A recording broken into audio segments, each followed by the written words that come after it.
Усім прывітанне, адразу дазвольце падзякаваць вам за ваши пытанні.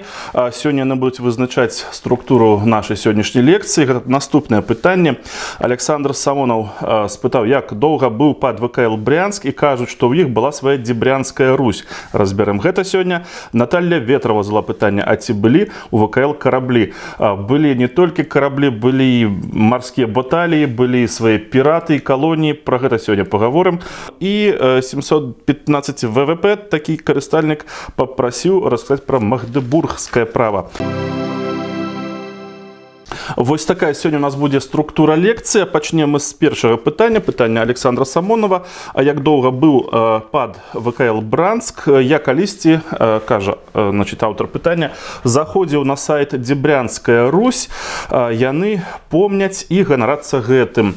Дзебрянская Русь, шановны Александр, гэта псеўдагістарычная канцэпцыя, сучасная псеўдагістарычная канцэпцыя. Яе носьбітамі з'яўляюцца некалькі актывістаў у горадзе Брянску, которые выдали нават спецыяльны маніфест. Зараз давайте я вам яго прапаную паглядзець, у якім яны пишут: мы, дзебрянские регионалисты, ставим своей целью приложить максимум усилий для процветания нашей родной дзебрянской земли, экономическая и правовая независимость от центра, самоуправление на местах, чистота и покой на улицах и возвращение Брянску его первоначального названия Дзебрянск. Сапраўды, першая узгадка города Брянска знаходится у іпатіўскім летапісе по 1146 годзе, дзе ён названы словом Дзебрянск, ад слова «дебри», як лічаць сучасныя даследчыкі. Але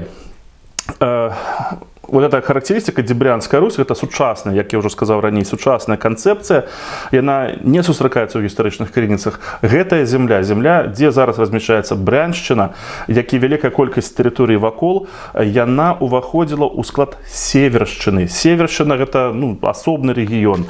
І гэты рэгіён быў заселены. Я вот рассказывал на первых лекциях, когда были у нас темы заселения славянами земель сучасной Беларуси, Могилевщины, конкретно рассказывал про то, что тыя плямёны, пра якія мы з вами ведаем часцей за ўсё са школьных праграм, з універсітэцкіх праграм, Крывічы, Дрыгавічы, Радзімічы, Вязічы і так далей. Гэта ўжо пазнейшая назва тых славянскіх плямёнаў, якія рассяляліся на нашых тэрыторыях. На тэрыторыі Севершчыны рассялілася племя, которое называецца северяне альбо севры. Гэта трошачкі перайначаныя сербы. Па сутнасці, славяне першапачаткова уяўлялі сабою тры групы насельніцтва, которые дзеліліся на хорватов, дулебов и сербов, севров. Вот гэтыя севры яны стали потом северянами. Вось гэтая тэрыторыя і называлася Севершчына. Зараз яна аб'ядноўвае, дакладней, зараз она находится там, где размещаются сучасныя расійскія вобласці: Брянская, Орловская, Курская, по-моему, частка Тульской, сучасная Черниговская, частка Полтавской, Сумская области Украины, частка сучаснай Гомельшчыны. Дулебы таксама, дарэчы, зарэгістраваны на наших тэрыторыях, конкретно на Могилевщине. Ёсць такі топонім астрава Дулебы, это заказнік у Клічаўскім і Белынскім раёнах. І ёсць версія, што Дулебы расселяліся тут на нашай тэрыторыі, але пазней атрымалі свае арыгінальныя імёны, там Радзімічы, Крывічы, Дрыгавічы і іншыя. Не буду зноўку вяртацца ў тую тэму так глыбока. Такім чынам, гістарычна Бряншчына гэта Севершчына. І северскія землі увайшлі ў склад Великага княства Літоўскага пры Альгердзе. Гэтаксама, як і Бряншчына і Брянск уваходзіць у склад ВКЛ пры Альгердзе. А ў часы вайны паміж Расіяй і Великім княствам Літоўскім у вайне 1500-1503 гадоў Брянск быў заваяваны маскоўскім князем. Адпаведна, вось такі перыяд знаходжання Брянска, Бряншчыны у складзе ВКЛ. Наступнае пытанне. Яго задала нам Наталья Ветрова. Нагадаю, яна спытала, а ці былі у ВКЛ караблі? Былі, з чаго ўсё пачыналася? Пачыналася ўсё з таго, што, я тут павінен агаварыцца, я дагэтуль вёў такую дастаткова лінейную праграму, калі мы заходзілі на такі этап, што вот уже пра вашы пытанні рана казаць, альбо ўжо позна, то я не ўсё даваў, то думаю, што наперадзе у нас такая ситуація, што будзе настолькі шмат інфармацыі па канкрэтных тых часах, вот, пра якія мы зараз кажам, што спыняцца на вот усім, гэта будзе вельмі вялікая раскоша для нас. Мы просто будзем стаяць па месяцах на адным дзесяцігоддзі. Пагэтаму я, напэўна, буду адначасова весці лінійны расказ, але і буду дазваляць сабе дапускаць такія флешбекі ў ранейшы матэрыял і, значит, заходзіць наперад. Вот сёння мы такім чынам вярнуліся крыху назад, зайдзем крыху наперад. Калі казаць пра наяўнасць у ВКЛ у Рэчы Паспалітай караблёў, то гэтая гісторыя пачынаецца з тых часоў, калі ВКЛ і Польшча і Рэч Паспалітая, тады ўжо яны аб'ядналіся ў Рэч Паспалітую, асэнсуюць недахоп у іх флота. Гэта было не актуальна да Ливонскай вайны, паколькі, у прынцыпе, войска ВКЛ вырашала ўсе актуальныя задачы, которые было неабходна на, власна кажучы, на зямлі, пры дапамозе земнога, наземнага сухапутнага войска. Але пабачылі, што тыя новыя метады вайны, которые вядуцца супраць Рэчы Паспалітай тады ўжо, яны патрабуюць адэкватнага адказу, і паўстала ініцыятыва стварыць свой флот. З чаго гэта ўсё пачалося?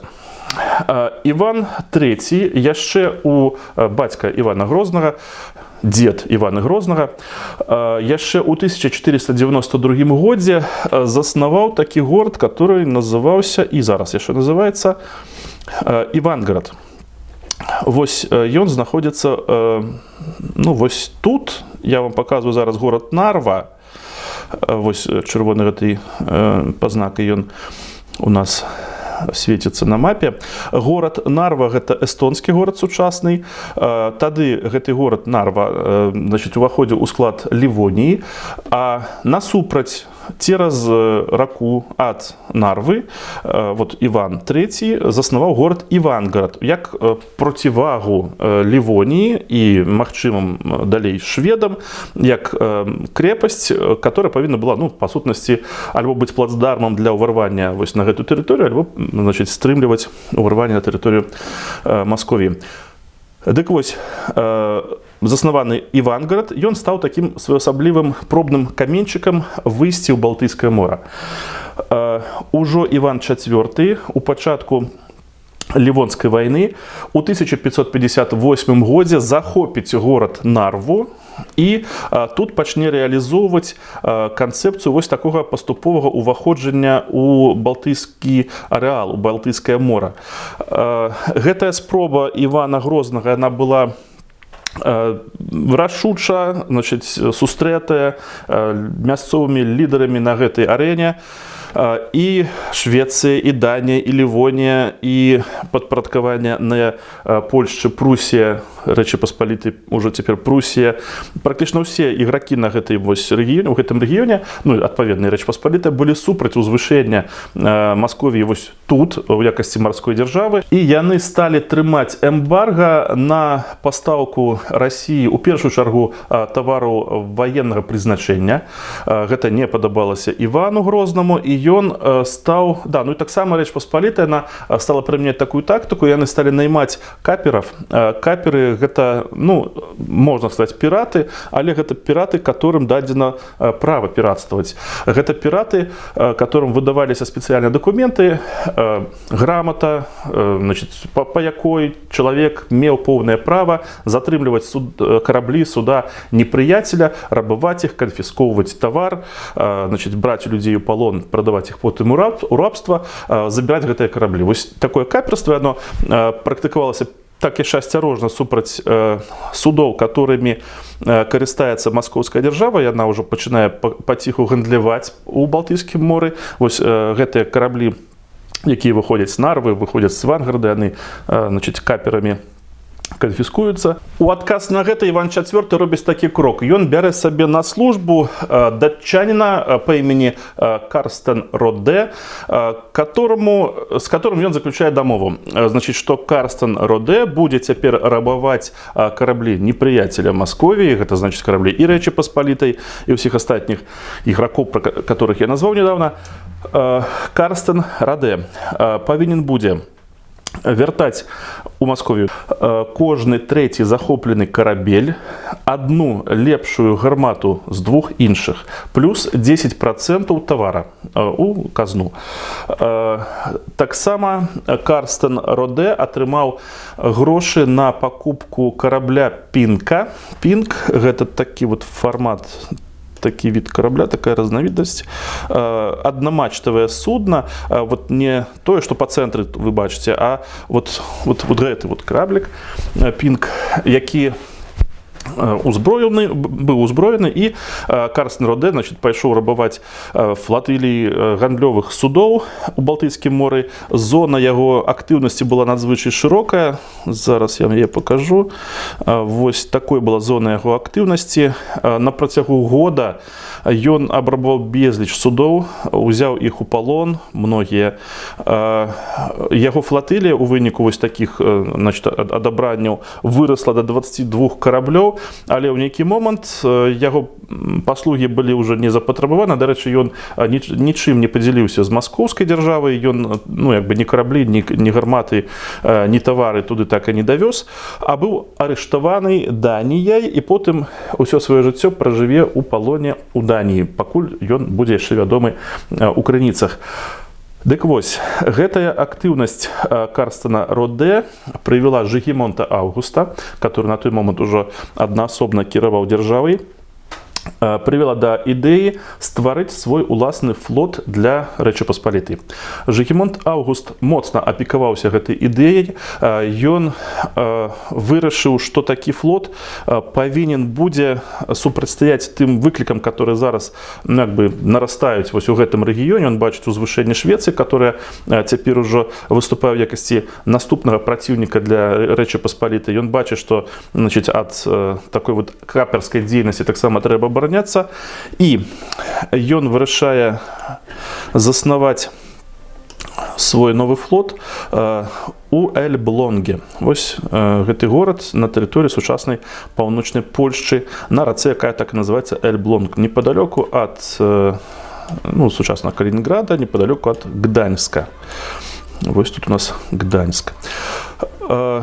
Праблемы, якія стаялі перад Жыгімонтам Аўгустам, абсолютно натуральна складаліся з наступнага спісу. Не было верфі, не было карабельнага матэрыяла, не было майстроў, которые умелі рабіць караблі, не было каманды морякоў, которые маглі, значит, плаваць потым па моры, не было гармат і іншага рыштунку. Ну, з гарматамі і з будаўнічым матэрыялам лёгка было справіцца з гэтымі пытаннямі.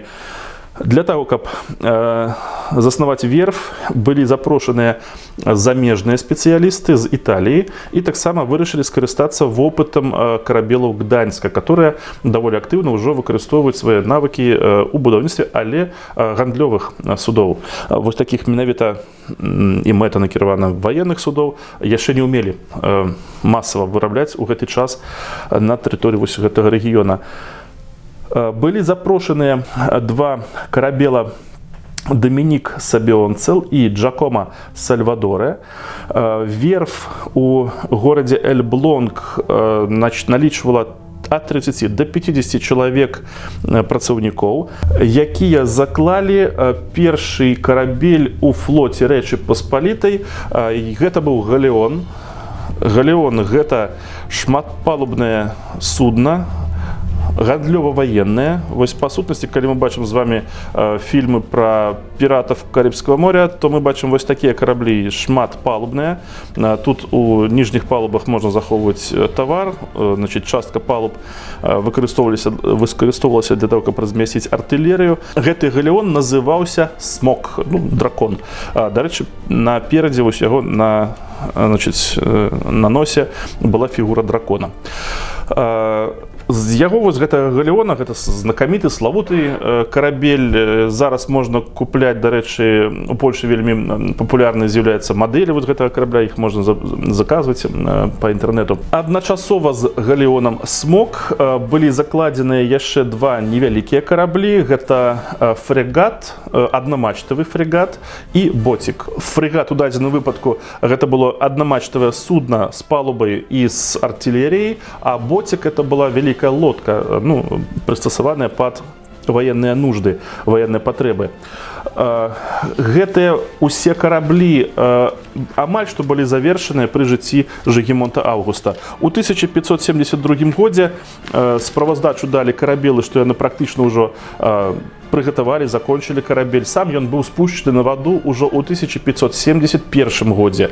Але заставаліся работы по аздабленню, унутраныя аддзелачныя работы. Таксама на яго яшчэ не паспелі пагрузіць гарматы, хаця яны ўжо былі набытыя для карабля. Неўзабаве памірае Жыгімонт Аўгуст, і ўсе работы над гэтым першым галеонам спыняюцца.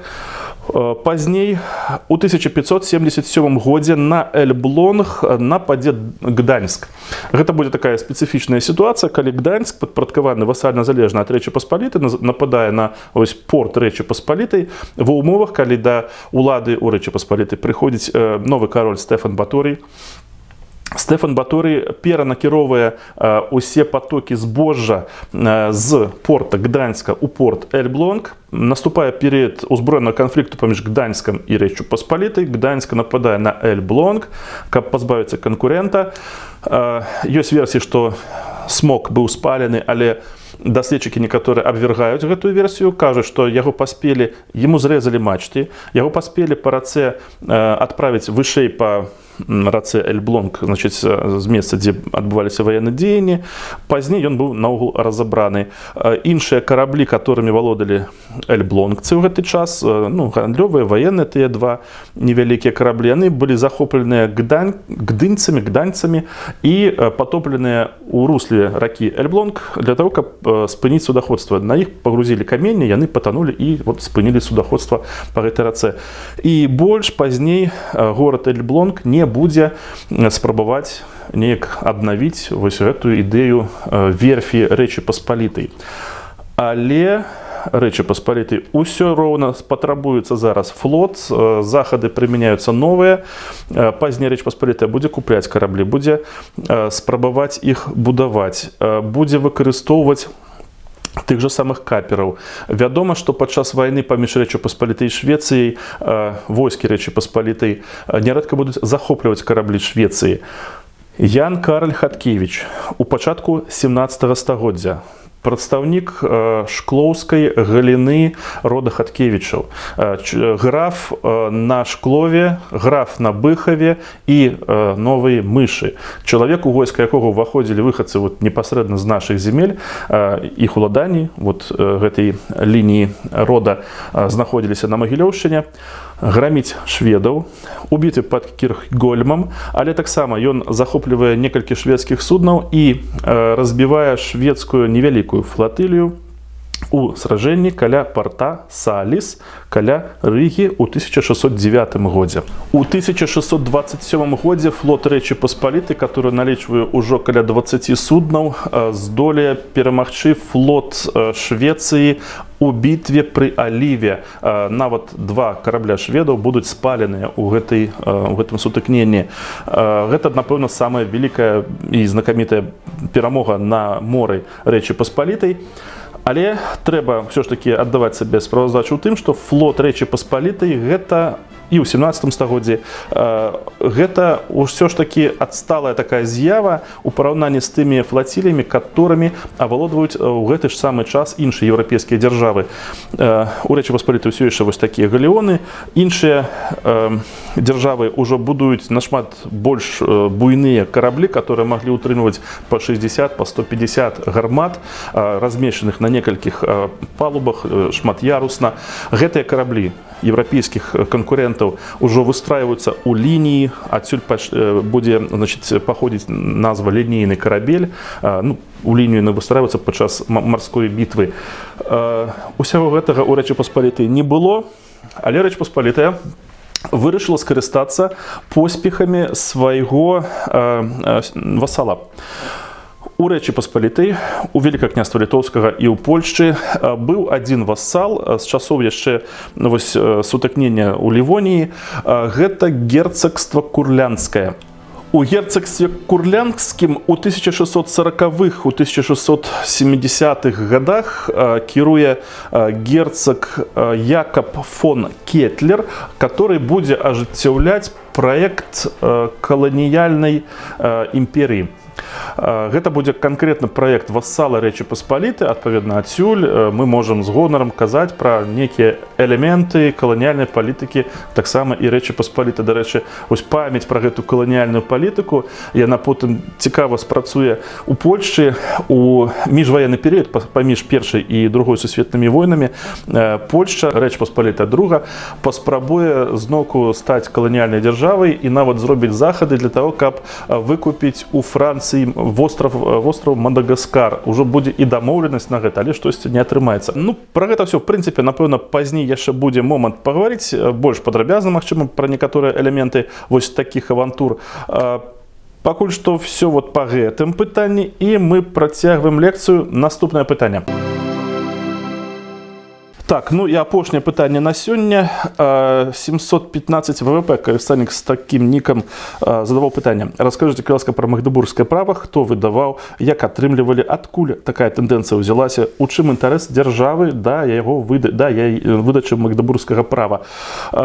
Ну, зноў жа, гэта вельмі вялікі аб'ём інфармацыі. Я сёння што дадам? Ну, у двух словах вы задалі пытанне, у чым інтарэс дзяржавы? Інтарэс дзяржавы. Інтарэс дзяржавы ў тым, каб надаваць магдыбургскае права, заключаўся ў тым, каб павялічыць даходы ў казну. Я вот пра што раскажу сёння, што папярэднічала атрыманню магдыбургскага права ў Магілёве, на Магілёўшчыне. Ну, канкрэтна, Магілёў будзе першым горадам, который атрымае магдыбургскае права сярод гарадоў нашага рэгіёна. Скажу, якія былі прадумовы і чаму магілёўцы самі імкнуліся да надання магдыбургскага права іх гораду. Само па сабе магдыбургскае права гэта такая умоўная характарыстыка. Гэта права, которое атрымаў горад Магдыбург на аснове саксонскага збора законаў, который называется саксонская люстра. Ну, па сутнасці, гэта адлюстраванне традыцыйнага нямецкага саксонскага права у датычнасці яго да гарадскога насельніцтва. Рэгламентацыя гарадскога жыцця у адпаведнасці з нормамі саксонскага права. Вось на ўзор Магдыбурга гэты комплекс законаў пераносіцца потым у Рэчы Паспалітай, у Польшы, у Вялікім княстве літоўскім на гарады, якія тут ужо паўстаюць, якія тут развіваюцца. І у кожным выпадку амаль што мы сустракаем прыстасаванне магдыбургскага права да мясцовых ужо склаўшыхся традыцый, і мы рэгіструем трансфармацыю магдыбургскага права. Я раней ужо узгадваў, што былі спецыфічныя выпадкі, калі магдыбургскае права трансфармавалася, ператваралася нейкае мясцовае права, як, напрыклад, аршанскае права функцыянавала ў горадзе Орша. Што да нас, што да нашага канкрэтна рэгіёна, нашага горада, гараджане былі зацікаўленыя ў прыняцці гэтых норм магдыбургскага права, паколькі іх вельмі моцна ціснулі павіннасці і тыя абавязкі, а таксама самавольства, валюнтарызм дзяржаўных намеснікаў, которые прыгняталі мясцовае мяшчанства і канкрэтна магілёўскае мяшчанства. Мы гэта бачым зараз па вялікай колькасці скаргаў, якія якраз такі ў тыя часы, пра которые я лінейна так расказваў увесь гэты час, усе папярэднія лекцыі. У 1530-х годах мы такія выпадкі просто пастаянна сустракаем. Што павінны былі плаціць магілёўцы ў гэты час? Вот па чым мы бачым, што магілёўцы імкнуцца да магдыбургскага права, потому што мы бачым, наколькі яны былі абцяжараныя падаткамі, наколькі яны былі абцяжараныя павіннасцямі вось у 1530-е гады і пазней, і як яны імкнуліся пазбавіцца, рэгламентаваць адносіны паміж сабой і дзяржавай, і спосабам гэтай рэгламентацыі, спосабам выйсці з-пад гэтага цяжару стала магдыбургскае права. Што за павіннасці павінны былі плаціць магілёўцы? Ну, калі мы побачым зараз спіс гэтых павіннасцяў, то мы зразумеем слушнасць гэтых патрабаванняў ад гараджан. Гараджане павінны былі плаціць проста грашовы падатак. Першы падатак, который быў мяшчанамі, который складаўся на мяшчан, на жыхароў воласці магілёўскай. Таксама павінны былі плаціць цівуншчына. Гэта выплата грашовыя дзяржаўным службоўцам на месцах, цівунам. Конкретно, значит, на Магілёўшчыне, конкретно Магілёўская волость и город Магілёў выплачивали 80 коп грошей цівуншчыны у 1530-х годах. Плюс у 1530-х годах Магілёву и волости призначили специальную выплату, экстраординарный податок ардыншчына у памеры 30 коп грошей у непасрэдных монетах, это 1800 срэбраных монет. Однако по гроши, нагадываю, 60 монет. Гэтая ардыншчына павінна была быць выкарыстаная для падарункаў князям крымска-татарскім князям і іншым князям былой Золотой Орды. Далей, магілёўцы павінны былі выплачваць уезжае на ўтрыманне дзяржаўцы. Гэта ў 1514 годзе 50 коп грошей, у 1536 годзе 70 коп грошей. Причем намеснік, а ён у нас зараз Василь Соломярецкі, Василь Иванович Соломярецкі, ён падняў гэты падатак, памер уезжага з 50 до 70. Далей, подводная павіннасць. Дорожная, подводная павіннасць, гэта значит, что павінны былі прадстаўляць свае экіпажы конныя для дзяржаўных патрэбаў альбо для патрэбаў дзяржаўцы, вось таго самага намесніка.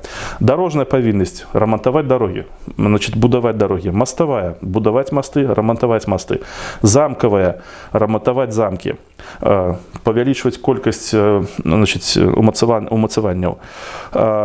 Старажавая павіннасць. Да, прычым замкавую павіннасць яны павінны былі служыць не толькі ў сваім замку магілёўскім, але і, напрыклад, у Мсціслаўскім замку. Яшчэ магілёўскіх, значит, мяшчан пасылалі, каб яны кіеўскі замак таксама, значит, паляпшалі, працавалі на кіеўскім замку. І іншыя павіннасці былі яшчэ і экстраардынарныя. Напрыклад, нярэдка карысталіся так званымі пазычкамі. Ну і так, такім чынам, вялікая колькасць, значит, падаткаў, вялікая колькасць павіннасцяў і падаткаў. Плюс до гэтага той самы дзяржаўца яшчэ і свае накладаў абавязкі. Так, напрыклад, у 1535 годзе магілёўцы, каб з іх знялі вось гэтую павіннасць падводную, выплацілі Васілю Соломярецкаму гэтую павіннасць грашамі. Яму выдалі там колькі коп грошай, каб ён да іх вот з гэтым пытаннем не ішоў больш. Ён атрымаў грошы, але зноўку запатрабаваў ад іх выканання вось гэтай падводнай павіннасці. Для таго, каб не ісці рамантаваць Мсціслаўскі замак, магілёўцы заплацілі Васілю Соломярецкаму 20 коп грошай. Ён грошай узяў і зноўку запатрабаваў ад іх, каб яны ўсё роўна ішлі рамантавалі Мсціслаўскі замак. Вось усім у гэтым, да, ну і плюс ён, нагадаю, павялічыў сабе уезжа. Вось пра ўсё гэта паскардзіліся магілёўцы Жыгімонту. Жыгімонт высылае сюды спецыяльна сваіх службоўцаў, которые кантралявалі канкрэтна вот стан на месцах, як развіваецца сітуацыя на месцах. Службоўцы, высланыя, значит, Жыгімонтам, жывуць тут за кошт тых жа самых магілёўцаў. І яны, прычым, вельмі любілі тут падоўгу заставацца, каб кантраляваць сітуацыю. Яны атрымлівалі грошы за тое, што яны тут працуюць, і іх яшчэ таксама трэба было пракарміць магілёўцам. Па паўгады маглі тут жыць вось такія прысланыя сюды намеснікі. Вот сярод таких наместников был, например, дворянин Александр Федорович Дыка, который разбирался у слушности гэтых скаргаў магілёўцаў, пришел до того, что так, трэба, значит, разбираться з гэтым больш сур'ёзна, і Жыгімонт высылае уже целую камісію сюды ў Магілёў, которых таксама, значит, трэба было прымаць тут. Урэшце рэшт, у 1536 годзе, каб вырашыць вось гэтыя ўсе спрэчныя моманты, король и великий князь прымае уставу для магілёўцаў 1536 года. Устава, которая регламентуе, что все, значит, цяпер, калі дзяржаўца Васіль Соломярецкі узяў грошы там за нейкую павіннасць, то уже больше гэтую павіннасць ён не павінен патрабаваць ад жыхароў, вот хай потым гэтымі грашыма распараджаецца. Такім чынам пайшоў на саступку мяшчанам Жыгімонт, але Соломярецкаму пакінуў усё ж такі вялікі памер гэтага уезджага. Потым таксама яму яшчэ і перадалі цівуншчыну. То есть то, што павінна было быць у якасці цівуншчыны ісці ў казну, яно адыходзіла цяпер Васілю Соломярецкаму. Ну, такія рашэнні прымаліся Жыгімонтам, яны не маглі задавальняць зараз жыхароў горада до конца, потому што ўсё яшчэ свавольства тут адбывалася на гэтай, значыць, у Магілёве. Для того, каб паменш было такого свавольства, Жыгемонт отправляе сюды свайго пісара Анікея, гарнастая, который павінен будзе збіраць падаткі з насельніцтва воласці і горада, наогул з усіх валасцей Падняпроўшчыны. За гэта ім плацілі па 2 рублі з кожнай воласці. І такі стан, калі вот такі вялікі аб'ём падаткаў. Значыць, калі вось такая рэгламентацыя ёсць, значыць, у гэтай дзяржавіцы ёсць нейкія іншыя кантрольныя органы. Вось такі не вельмі просты і празрысты стан рэчаў. Вось такі стан працягнецца ў нас да 1561 года, пакуль не будзе прынята новае рашэнне. Пакуль што ўсё на гэтым. Такім чынам мы трошачкі наблізіліся да магдебургскага права. Вось гэтая устава 1536 года, потым, значыць, новае рашэнне 1561 гадоў. Гэта ўсё як бы крокі да атрымання магдебургскага права. А пакуль што ўсё. Дзякуй вялікі за ўвагу. Задавайце свае пытанні. Усяго вам добрага, да пабачэння.